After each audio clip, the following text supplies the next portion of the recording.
back. Or two. My channel. Today, you guys already know what we're doing. I'm so excited for this, okay? We're back for our weekly book reading, chapter 4. In the last chapter, she met with Ryle again. It had been 6 months, and his sister is now her employee for her new flower shop. So I feel like it also got spicy, you guys. So I'm gonna put a disclaimer now. If you're underage, I don't know how much more spicy this book is gonna get, but I feel like it's just gonna continue to get spicy. So maybe go watch another video on my channel, because I feel like the spicy ones, they're just gonna keep coming, okay? So let's go ahead and get into chapter 4.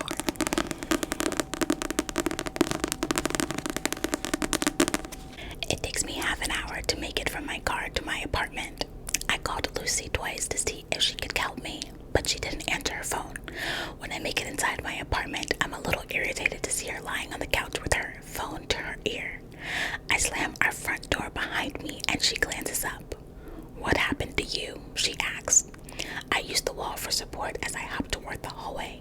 "Sprained my ankle." When I make it to my bedroom door, she yells, "Sorry, I didn't answer the phone. I'm talking to Alex. I was gonna call you back." "It's fine." I holler back at her and then slam my bedroom door shut. I go to the bathroom and find some old painkillers I have stuffed into a cabinet. I swallow 2 of them and then fall onto my bed and stare up at the ceiling. I can't believe I'll be stuck in this apartment for an entire week. I grab my phone and text my mother. "Sprained my ankle. I'm fine, but can I send you a list of things to grab for me at the store?" I drop my phone onto my bed, and for the first time since she moved here, I'm thankful my mother lives fairly close to me. It actually hasn't been that bad. I think I like her more now that my father has passed away. I know it's because I held a lot of resentment toward her for never leaving him. Even though a lot of that resentment has faded when it comes to my mother, I still have the same feelings when I think of my father. It can't be good, still holding on to so much bitterness toward my father. But damn it, he was awful. To my mother, to me, to Atlas. I've been so busy with my mother's move and secretly searching for a new building between work hours, I haven't had time to finish reading the journals I started reading all those months ago. I hop pathetically to my closet, only tripping once. Luckily, I catch myself on my dresser. Once I have the journal in hand, I hop back to the bed and get comfortable. I have nothing better to do for the next week now that I can't work. I might as well commiserate over my past while I'm forced to commiserate in the present. So now we're gonna go into her journals. Dear Ellen, you hosting the Oscars was the greatest thing to happen to TV last year. I don't think I ever told you that. The vacuuming skit made me piss my pants. Oh, and I recruited a new Ellen follower today in Atlas. Before you start judging me for allowing him inside my house again, let me explain how that came about. After I let him take a shower here yesterday, I didn't see him again last night. But this morning, he sat by me on the bus again. He seemed a little happier than the day before because he slid into the seat and actually smiled at me. I'm not gonna lie, it was a little weird seeing him in my dad's clothes, but the pants fit him a little better than I thought they were going to. "Guess what?" he said. He leaned forward and unzipped his backpack. "What?" He pulled out a bag and handed it to me. "I found these in the garage. I tried to clean them up for you because they were covered in old dirt, but I can't do much without water." I held the bag and stared at him suspiciously. It's the most I've ever heard him say at once. I finally looked down at the bag and opened it. It looked like a bunch of old gardening tools. "Oh, I saw you digging with that shovel the other day. I wasn't sure if you had any actual gardening tools and no one was using these, so..." "Thank you," I said. I was kind of in shock. I used to have a trowel. I'm assuming that's some sort of gardening tool, but I don't know how to pronounce it. But the plastic broke off the handle and it started giving me blisters. I asked my mother for gardening tools for my birthday last year when she bought me a full-size shovel and a hoe. I didn't have the heart to tell her. It's not what I needed. Atlas cleared his throat, and then in a much quieter voice he said, I know it's not like a real gift.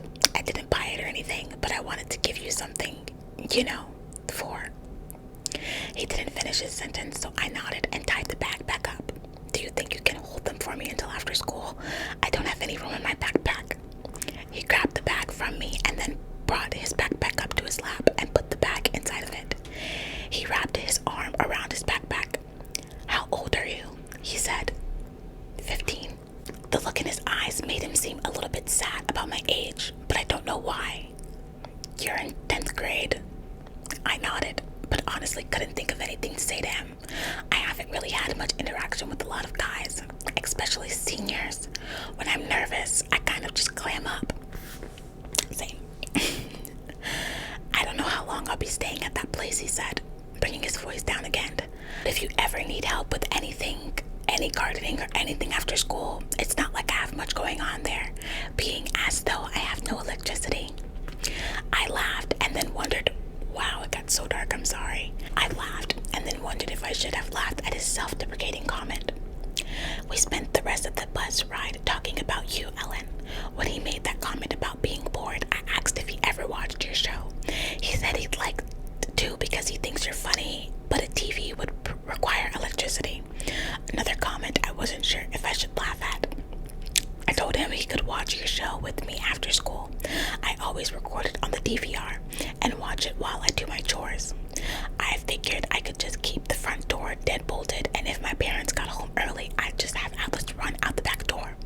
I didn't see him again until the ride home today. He didn't sit by me this time because Katie got on the bus before him and sat next to me. I wanted to ask her to move, but then she'd think I had a crush on Atlas. Katie would have a field day with that one, so I just let her stay in my seat.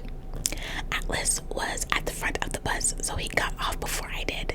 He just kind of awkwardly stood there at the bus stop and waited for me to get off. But when I did, he opened his backpack and handed me the bag of tools. He didn't say anything about my invitation to watch TV from earlier this morning, so I just acted like it was a given. Come on, I told him. He followed me inside and I locked the deadbolt. If my parents come home early, run out the back door and don't let them see you.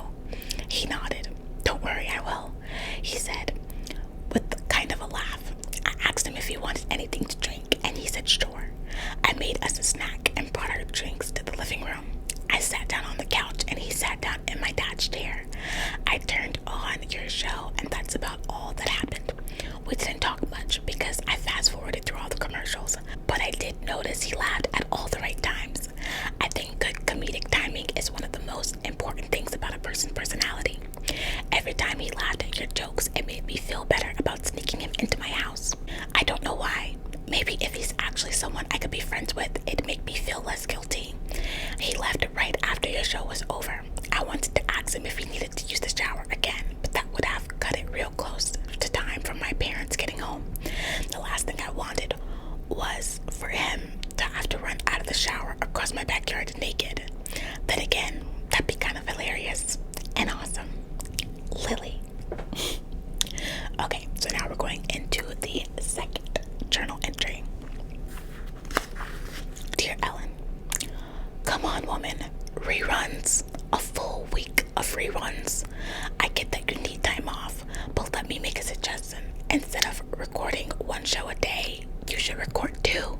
That way you'll get twice as much done in half the time, and we'd never have to sit through reruns. I say we because I'm referring to Atlas and me. He's become my regular Ellen watching partner. I think he might love you as much as I do, but I'll never tell him I write to you on a daily basis. That might seem a little too fangirl.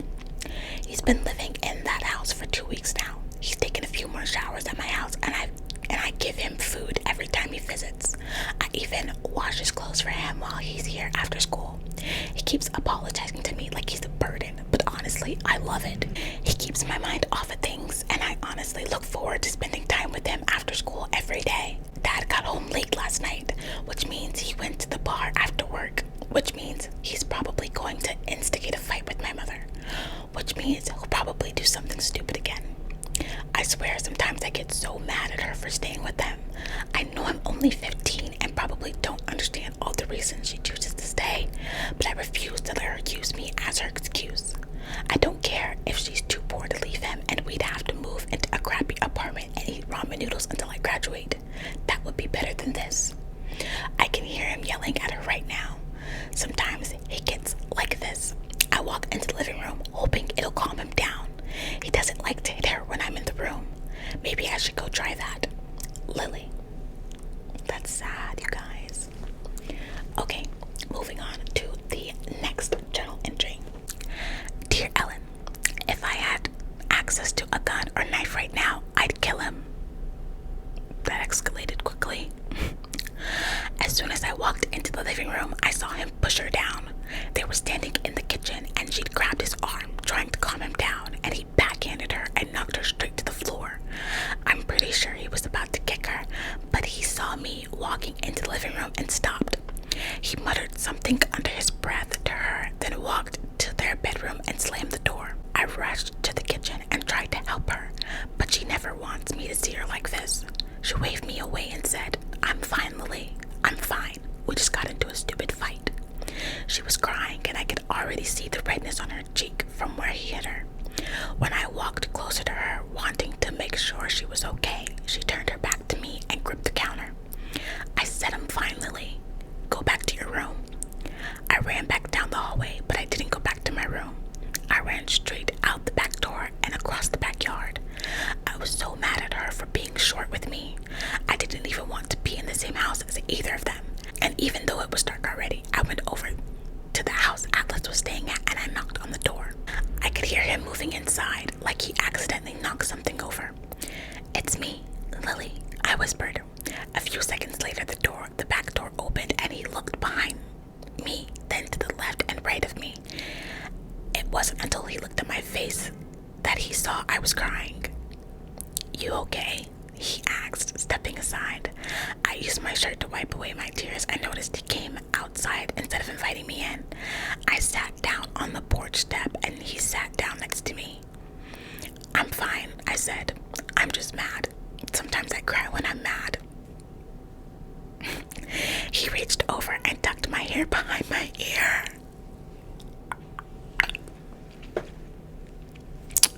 Okay. I liked it. When he did that, I suddenly wasn't nearly as mad anymore. Then he put his arm around me and pulled me to him so that my head was resting on his shoulder. I don't know how he calmed me down without even talking, but he did. Some people just have a calming presence about them, and he's one of those people, completely opposite of my father. We sat like that for a while until I saw my bedroom light turn on. You should go, he whispered. We could both see my mom standing in my bedroom looking for me. It wasn't until that moment that I realized what a perfect view he has of my bedroom. As I walked back home, I tried to think about the entire time Atlas has been in that house. I tried to recall if I'd walked around after dark with the lights on at night, because all I normally wear in my room at night is a t-shirt. Here's what's crazy about that, Ellen. I was kind of hoping I had. Lily. Okay. I close the journal when the pain pills start to kick in. I'll read more tomorrow. Maybe. Reading about the things my dad used to do to my mom kind of puts me in a bad mood. Reading about Atlas kind of puts me in a sad mood. I try to fall asleep and think about Ryle, but the whole situation with him kind of makes me feel mad and sad. Maybe I'll just think about Alyssa and how happy I am that she showed up today.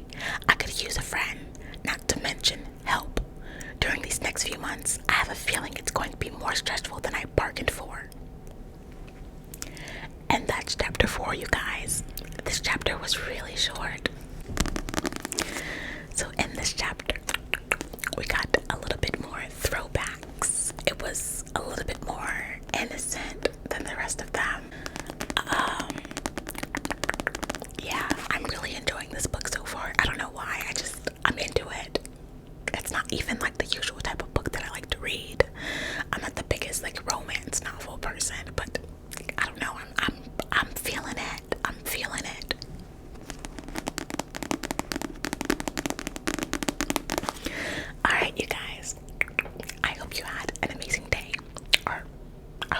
this video.